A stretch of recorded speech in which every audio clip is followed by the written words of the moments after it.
deyən yenə bir də gələr, deyirlər inanmıram. Məni sevgiyə düşmən elədi, məni bu eşqə inandıram. Ağlımı Tanrı almış çoxdan, Məcnuna bənzər bir hal. Halımı bu hala salan o yara, Leylaya inanmıram. Baxanda gözləri alır qəlbimi, bir daha baxmayacağım. Bilsəm yuxuma girəcək gecələr, bir daha yatmayacağım. Hər dəfə deyirəm özümə sondu, bir daha yazmayacağım. Zülfü pərişana edilən duaya, vədaya inanmıram.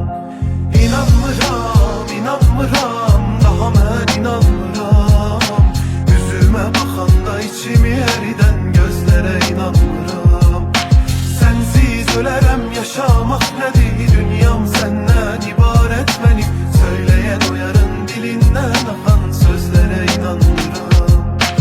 Edəndə ruhuna musiqi həsri, ağlıma əlbət gəlir o.